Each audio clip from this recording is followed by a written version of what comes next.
Au Tchèque, les protestants en Europe se sont révoltés contre l'Église et ont rejeté l'autorité du pape et du clergé. Ne sont-ils pas plus proches de nous que les catholiques? Quel est le point de vue de l'islam sur leurs croyances? Ils se sont effectivement débarrassés de la tyrannie de l'Église et de la médiation, et c'est un bon pas. Mais ils se sont arrêtés à mi-chemin. Ils ont conservé le même dogme altéré disant que le Christ est Dieu ou Fils de Dieu, ce qui contredit le monothéisme avec lequel le Christ lui-même est venu. Mais ils disent que leur autorité est uniquement la Bible et qu'il n'y a pas de médiation. La Bible dans leurs mains aujourd'hui est-elle l'évangile original? Non, bien sûr que non, mon fils. Les évangiles qu'ils possèdent ont également été écrits après le Christ et dans d'autres langues. Lorsque les protestants eux-mêmes ont traduit la Bible dans leur langue locale, les différences et interprétations humaines se sont multipliées, car l'original divin est perdu. Ainsi, quand ils ont quitté l'Église sans revenir à un texte original préservé comme le Coran, chacun s'est mis à interpréter à sa guise, et des milliers de sectes sont apparues. Exactement. Le protestantisme a libéré l'esprit de l'autorité de l'Église, mais l'islam libère à la fois l'esprit et l'âme avec un texte préservé et une connexion directe à Dieu, sans aucune association, shirk. Nous leur disons « achevez votre révolution intellectuelle et revenez au monothéisme pur ». Au Tchèque, nous entendons toujours parler de la tolérance de l'Occident, mais l'histoire raconte que les conflits entre catholiques, protestants et orthodoxes ont été très sanglants.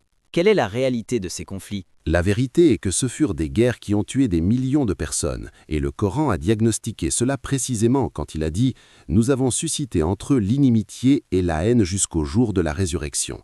C'est le résultat naturel de l'abandon de l'origine de la religion et de l'altération de la parole d'Allah. Leurs divergences ne sont donc pas comme les divergences juridiques entre nos écoles. Ce sont des divergences sur le fondement même du dogme. Bien sûr, ils ont divergé sur la nature du Christ, est-il pleinement Dieu ou pleinement homme, et ils ont divergé sur l'autorité du pape et sur les indulgences. L'absence d'un texte divin préservé a conduit chaque secte à inventer un dogme et à excommunier l'autre. Je comprends. Donc, en islam, lorsque nous avons divergé en fiqh, nous avons toujours un seul Coran et une seule Sunna auxquels nous nous référons tous, et cette terrible division dogmatique n'a pas eu lieu. Exactement. L'existence d'une référence infaillible et préservée est le dispositif de sécurité. L'islam offre au monde un modèle qui unit les cœurs sur un seul Dieu et un seul livre, non la dispersion et la lutte entre des milliers d'opinions et de sectes humaines. Au Tchèque, la question de la zakat embrouille beaucoup de gens. Quelles sont les conditions basiques qui, une fois réunies dans mes biens, me font dire « je dois payer la zakat ». Deux conditions essentielles, mon fils. Primo, le nisab, c'est-à-dire que tes biens atteignent la valeur de 85 grammes d'or 21 carats. Secondo, al-hawl, qu'une année lunaire complète s'écoule alors que ces biens sont en ta possession. D'accord, donc l'argent qui a passé un an et atteint le nisab. Mais la zakat ne concerne-t-elle que l'argent? Ou il y a d'autres types comme l'or, les croquettes et le commerce? La zakat est due sur tout bien qui fructifie. Nous avons la zakat sur l'argent, l'or et les marchandises de commerce, et nous versons le quart du dixième, 2,5%. Nous avons aussi la zakat sur les croquettes, les fruits et le bétail, avec des calculs différents. Le calcul de 2,5% est simple et compréhensible. Mais où va exactement cet argent? Qui sont les bénéficiaires de la zakat qu'Allah a spécifiés? Allah les a énumérés en 8 catégories. En tête, les pauvres, les indigents et les endettés.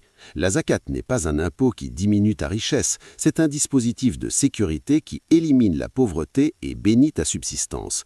La richesse ne diminue jamais par la charité. Au Tchèque, les musulmans en Europe sont confrontés à des situations difficiles. Extrémistes de droite semant la haine, médias déformant notre image jour et nuit. Comment devons-nous faire face à cette pression? La première règle, mon fils, ne te laisse pas provoquer. L'extrême droite veut que tu réagisses émotionnellement et que tu fasses une erreur pour prouver leurs stéréotypes sur toi.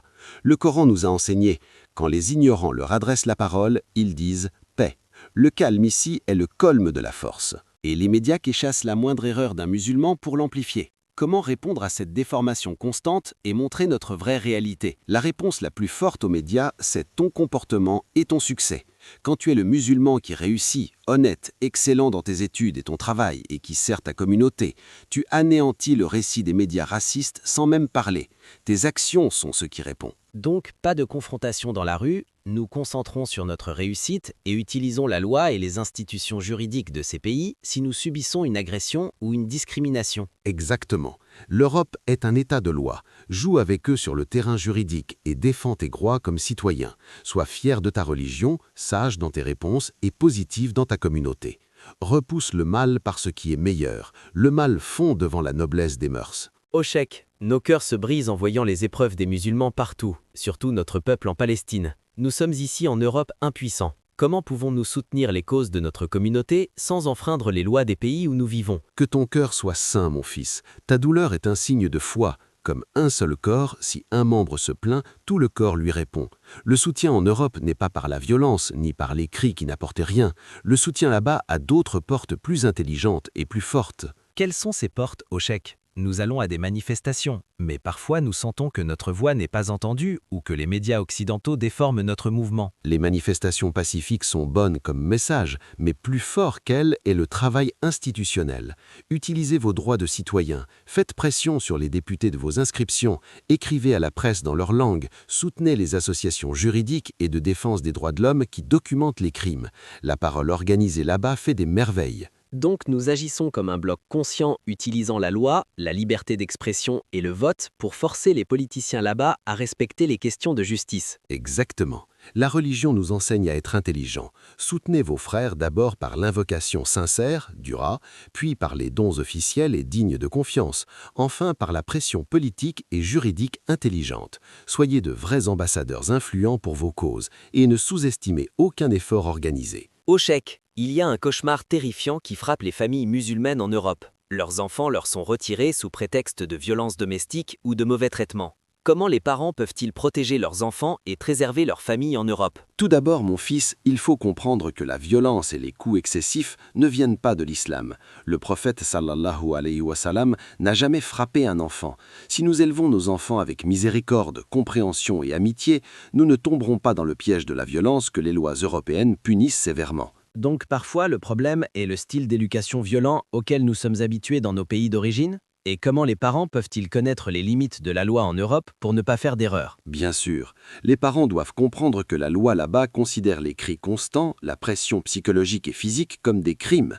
La solution magique est la construction de confiance. Quand tu te lis d'amitié avec ton enfant et que tu l'écoutes, il n'ira pas se plaindre à l'école ou à l'assistante sociale pour un simple malentendu à la maison. Si les parents enseignent la prière et le Coran à leurs enfants, cela pourrait être interprété là-bas comme de l'extrémisme ou une pression sur l'enfant. Apprenez-leur la religion avec amour, non par la force. Quand l'enfant aime la prière, il le fera volontiers et ne sentira pas de pression qui le pousserait à se plaindre. Concentrez-vous sur l'éducation positive. Connaissez les lois de votre pays et entourez vos enfants de tendresse. La miséricorde est ce qui protège les foyers. Au Cheikh, les foyers musulmans en Europe traversent une épreuve difficile. Des taux de divorce élevés, des problèmes qui mènent à la police et à la prison, et des enfants perdus au milieu. Comment maintenir la stabilité du foyer musulman en Europe? Tout commence à l'intérieur de nos cœurs, mon fils. Le prophète sallallahu alayhi wa sallam a dit « Le meilleur d'entre vous est celui qui est le meilleur envers sa famille.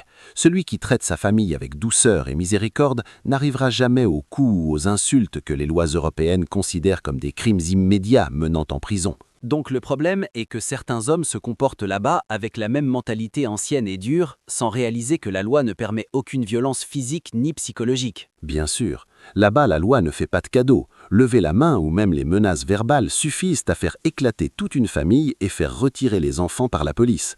L'homme doit se maîtriser en colère et la femme doit aussi craindre Allah et ne pas appeler la police pour le moindre petit différend. S'il y a une grande dispute et que l'atmosphère s'électrise, quelles sont les solutions alternatives à la fuite de l'omboy ou à la violence qui perd les enfants? La solution est l'arbitrage amiable. Rendez-vous aux centres islamiques sur place ou aux sages de la communauté pour résoudre les problèmes calmement. Apprenez à séparer la culture de l'entêtement de l'intérêt de vos enfants. La miséricorde et l'intelligence sont ce qui protégera vos foyers de la perte dans les tribunaux.